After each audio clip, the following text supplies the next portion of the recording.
History is not always just an old story in books. Its echo can be heard in today's news headlines and the most complex political equations. Recently, Benjamin Netanyahu, the Prime Minister of Israel, said something that tied the past and present together in an astonishing way. 2,500 years ago, Cyrus liberated the Jewish people. Today, the Jewish people will help the Persian people liberate themselves. Setting aside modern political debates, the first part of this sentence invites us on a deep journey into the heart of history. Who is this Cyrus? What did he do that his name is still spoken with such power by world leaders after 25 centuries? And why does a nation consider its most important historical event after the Exodus from Egypt to be the work of a Persian king? This sentence, like a key, opens the door to an unbelievable story. A story of tears, captivity, hope, and an astonishing decision that changed the course of history forever. To find the answer, we must set aside all our preconceptions about ancient kings and travel to a time when the world was burning in the fires of cruelty and injustice. In that dark world, a star rose from the land of Persia, transforming not only the map of geography, but the map of humanity itself. Let's explore together the story of this great king, his history-making cylinder, and the decision that became a miracle for a hopeless people, right from the beginning. To understand the greatness of Cyrus's actions, we must go back about 2,600 years. At that time, the Middle East was like a great chessboard where several large and ruthless powers fought for control. Two massive empires ruled the region: the Neo-Babylonian Empire. This empire was located in the region of modern-day Iraq, and its capital was the magnificent city of Babylon. The kings of Babylon, especially Nabonidus and before him Nebuchadnezzar II, were very powerful and often cruel. They believed their power should be demonstrated by conquering and subduing other nations. The Egyptian Empire. On the other side was the ancient and renowned Empire of Egypt, which was always a rival to the powers of Mesopotamia. In between, there were smaller nations tracked like pawns in the games of these giants. One of these small nations was the Kingdom of Judah, whose capital was the holy city of Jerusalem. The Kingdom of Judah was caught between these two great powers. The kings of Judah sometimes tried to ally with Egypt against Babylon, and at other times, they were forced to pay tribute to Babylon to remain safe.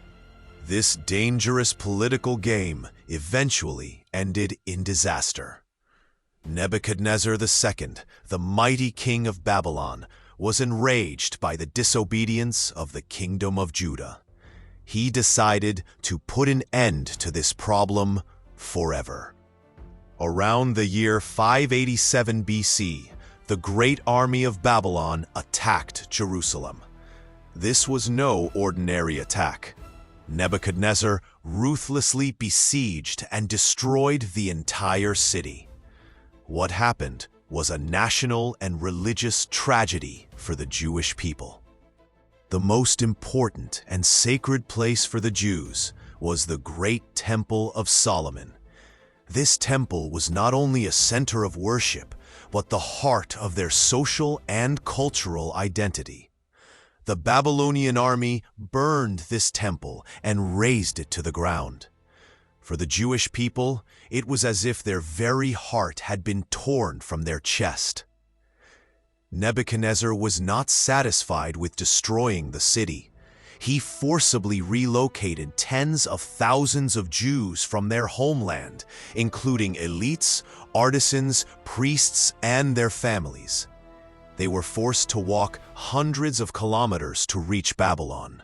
This event in history as the Babylonian Captivity, or the Babylonian exile. Life for the Jews in Babylon was very difficult.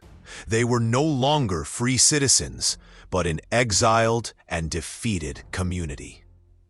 They had lost their land, political independence, and religious center. There was always the fear that new generations would assimilate into Babylonian culture and religion and forget their own identity. They were considered second-class citizens. Although they might not have been sold as slaves, they had no political rights and were under the complete domination of the Babylonian king. They would sit by the rivers of Babylon and weep for their lost Jerusalem. This deep sorrow is beautifully described in their religious texts, like the Book of Psalms. They always face the question, has God forgotten us? Will we ever return to our land? For about half a century, the Jewish people lived in this despair and longing. They lived in a foreign land, under the rule of a tyrannical king, with no hope for the future. With tearful eyes, they always remembered their homeland and prayed for a savior to arrive one day. This tragic situation was the stage set for the arrival of a liberator, a savior from the east, from the land of Persia, who was destined to change history forever. His name was Cyrus. To grasp the greatness of Cyrus, we must first imagine the world in which he rose to power. Imagine a world where the main law was force and cruelty. At that time, in the mid-6th century BC, empires were built on a simple principle: conquer, destroy, and dominate. Empires before Cyrus, like the Assyrians, were famous for their cruelty and brutality. Their standard policy was massacre and intimidation. After conquering a city, Assyrian kings would pride themselves on slaughtering people, torturing leaders, and displaying severed heads to instill fear in others. Cultural destruction. They would desecrate the gods and temples of conquered nations to break their spirit. Forced deportation. Just as the Babylonians did with the Jewish people, the Assyrians were also experts in deporting entire populations. They would separate people from their land to destroy their power of resistance. This model of governance was based on fear, not loyalty.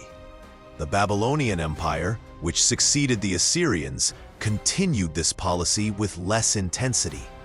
The world was a place of endless wars and suffering nations. From the land of Persia, a star rises. During this same era, in a corner of this chaotic world, in a region called Pars, modern-day Fars province in Iran, an Iranian people known as the Persians lived.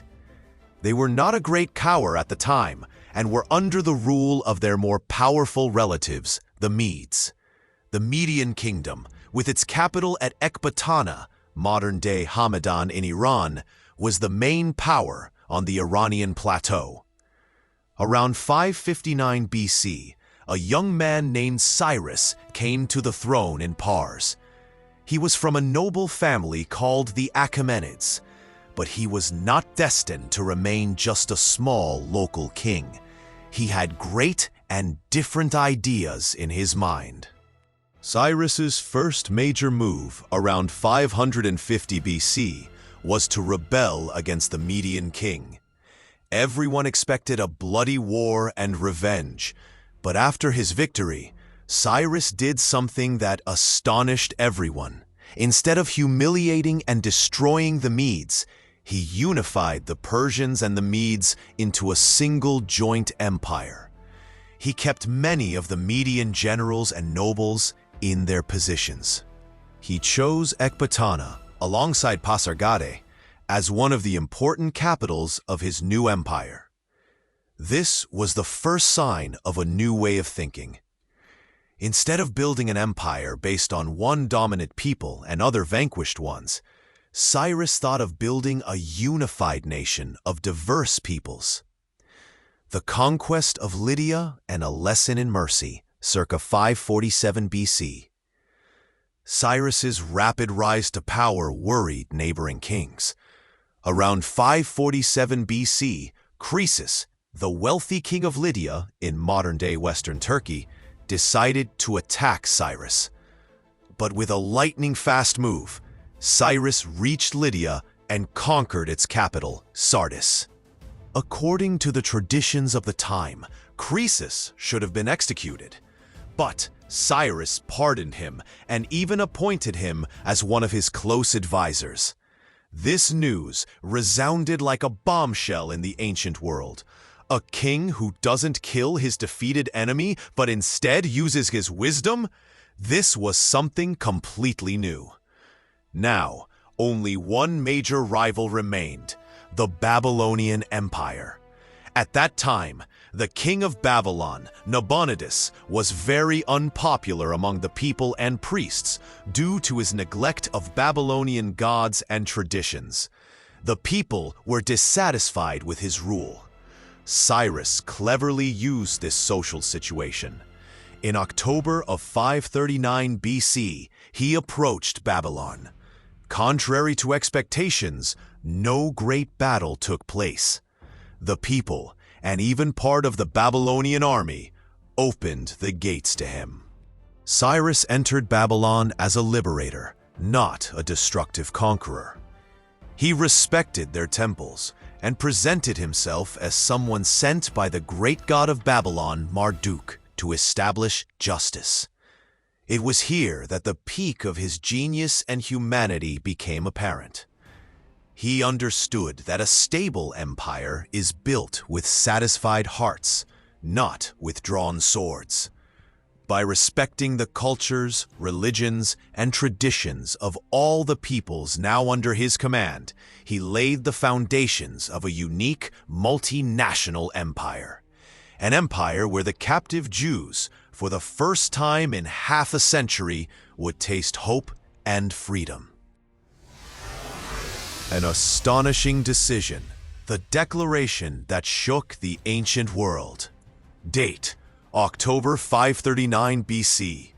After Cyrus's triumphant entry into Babylon, a dreadful silence hung over the city.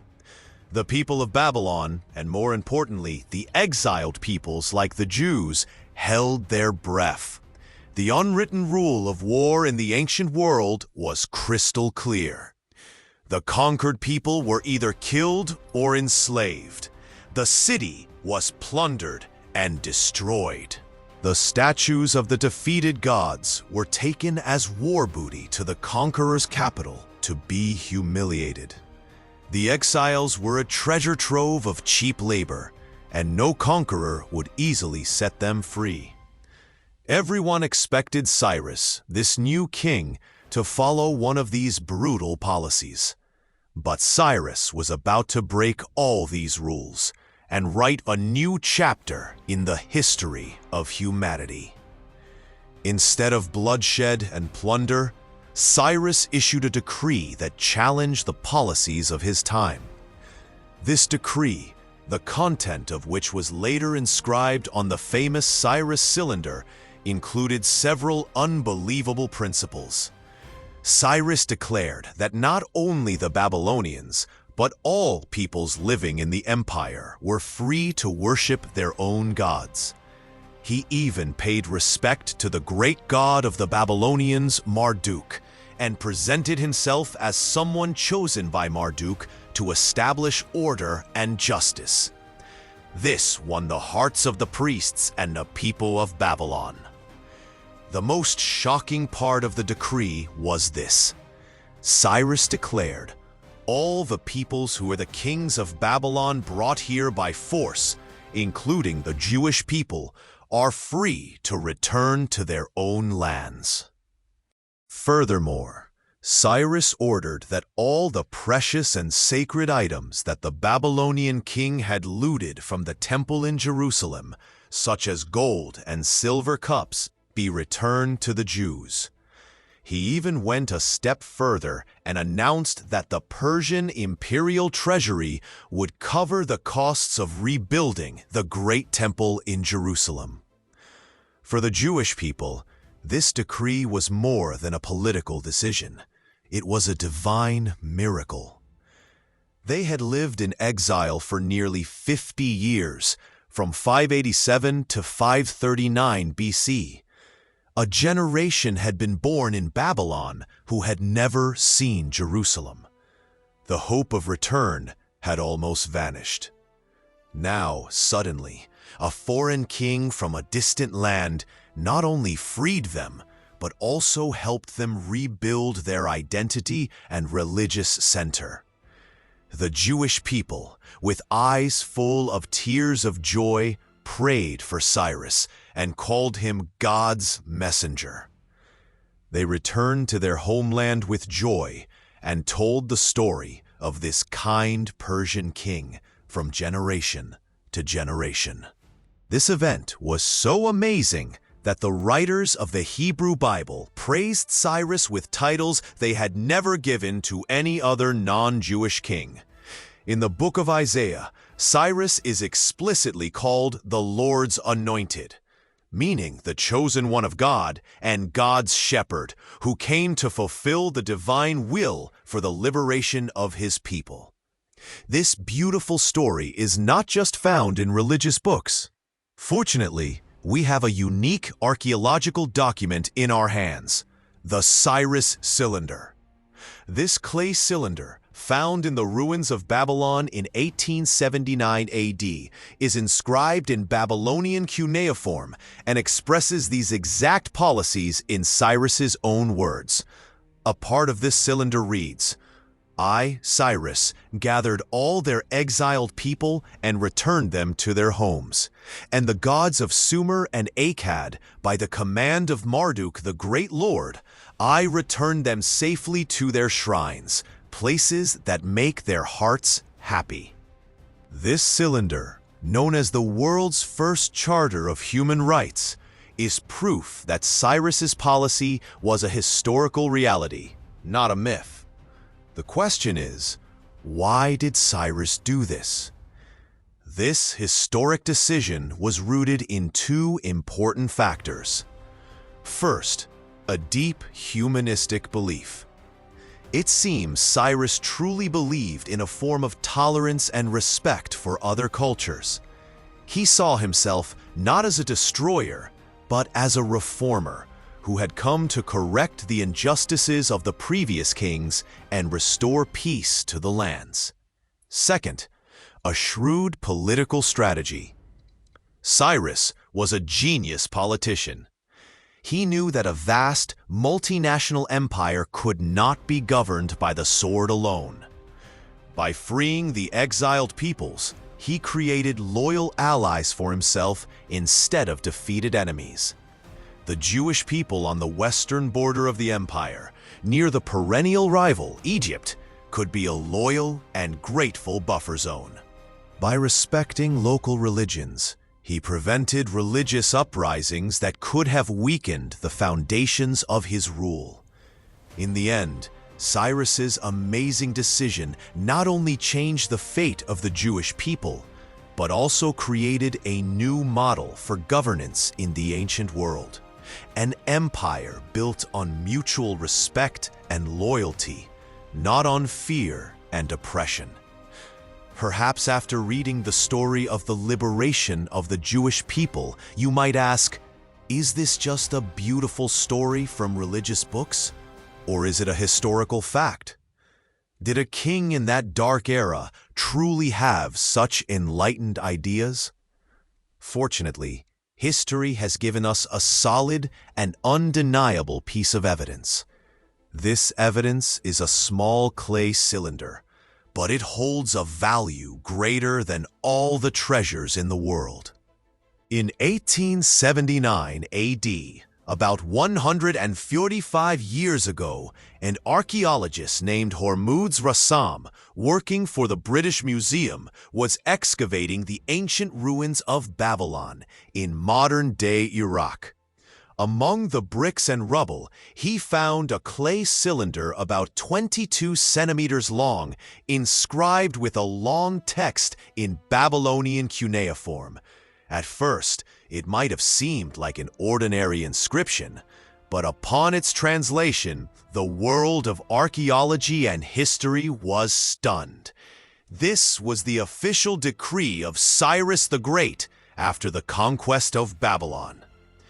This cylinder is an official state document written in the Babylonian language and script, the official language of the region, to be understandable to the people of Babylon. Its text is a clever, multi-layered declaration. Political and religious legitimacy. The text begins with a sharp criticism of Nabonidus, the last king of Babylon. It accuses him of disrespecting the gods, especially Marduk, the great god of Babylon, and oppressing the people. The text then continues by stating that Marduk himself, angered by this situation, searched for a just king in the world, and finally took the hand of Cyrus, king of Persia, and sent him to save Babylon. This was a very shrewd political move to present Cyrus's conquest not as an invasion, but as a divine mission to save the people. Description of a peaceful conquest. The cylinder emphasizes that Cyrus's army entered Babylon without war or bloodshed and brought peace to the people. This was contrary to the practice of all conquerors before him. Declaration of revolutionary policies. This section is the beating heart of the cylinder. Here, Cyrus announces his policies, which can be summarized as follows. Restoring the gods. I returned the gods who had resided in those cities, other cities of Mesopotamia, to their places and built for them eternal homes. This meant an end to the policy of religious humiliation. Returning the exiled peoples. I gathered all their scattered people and returned them to their homes. This passage directly refers to the freedom of peoples like the Jews and testifies that this policy was an official and general policy for all oppressed peoples. Freedom and prosperity. He concludes by praying for himself and his empire and asks the people to pray for him, emphasizing that he has lifted the yoke of servitude from the people of Babylon. Why is the Cyrus cylinder so important? Historical proof. The cylinder is a first-hand, non-religious source that confirms the accounts of the Bible, such as the Book of Ezra and the Book of Isaiah, regarding Cyrus's policies. It shows us that Cyrus's kind treatment of the Jews was not an exceptional event, but part of a general and humane policy for all peoples. A revolution in the concept of empire. Before Cyrus, an empire meant the domination of one people, one language, and one religion over others. But Cyrus established a new model, a multinational and multicultural empire. He understood that respecting local identities instead of suppressing them creates loyalty and stability. This was a huge intellectual leap in the science of politics. The world's first Charter of Human Rights. Although the term human rights is a modern concept, the spirit governing Cyrus's decree is the cornerstone of this idea. The right to religious freedom, the right to return to one's homeland, and the prohibition of forced servitude are all concepts that were articulated centuries later in modern human rights declarations. For this reason, in 1971, the United Nations installed a replica of this cylinder at its headquarters in New York as a symbol of human rights. The Cyrus cylinder is not just a piece of baked clay. It is the resounding voice of a king who understood 2,500 years ago that ruling over hearts is more enduring than ruling over lands. This document is a proud testament to Iranian thought and a legacy for all humanity, showing that humanity, respect, and freedom are timeless values, not limited to any time or place. In history, the names of many kings have come and gone. Names tied to blood, fire, and fear. Empires built on the bones of nations, which, upon their collapse, left behind nothing but ruins and bitter memories. But amidst this clamor of swords and screams, a name arose from the heart of the Iranian plateau. A name etched in history not with fear, but with respect. A name that is a symbol not of chains, but of freedom. Cyrus the Great. He showed the world that true power lies in breaking swords, not in sharpening them. He proved that an empire could span continents, yet its foundations could be built not on soil, but on the hearts of its people. When the world understood only the language of force, he spoke the language of humanity. His decree on that clay cylinder was not just a political statement. It was a manifesto against oppression, against prejudice, and against everything that enslaves the human spirit. The day Cyrus granted the chained Jews and other exiled peoples the right to return home and worship their own God, he did not just break the walls of the prison of Babylon. He tore down much higher walls, the walls of hatred and ethnic supremacy. The story of Cyrus is not the story of an army's victory. It is the story of the victory of an idea that says it is possible to be different, yet live together in peace. It is possible to be a conqueror, yet remain kind. It is possible to be the most powerful man on earth, yet bow in respect before the beliefs of a small nation. Today, after more than 25 centuries, while the world is still embroiled in religious and ethnic wars, the voice of Cyrus echoes from the depths of history louder than ever. He is not only an eternal pride and a certificate of national identity for Iranians, but he is also a global heritage. He taught humanity that the path to greatness lies through justice and magnanimity. Cyrus is not a person, he is a standard by which to measure humanity in power. And as long as the name of freedom is spoken, the name of Cyrus the Great will also endure as its first and greatest messenger. He was a king who ruled not over thrones, but over hearts. And this is the secret to his immortality. May the echo of Cyrus's thought one day wipe the dust of war and prejudice from the face of the world. And may every human being everywhere on this earth taste the sweetness of freedom, peace, and respect.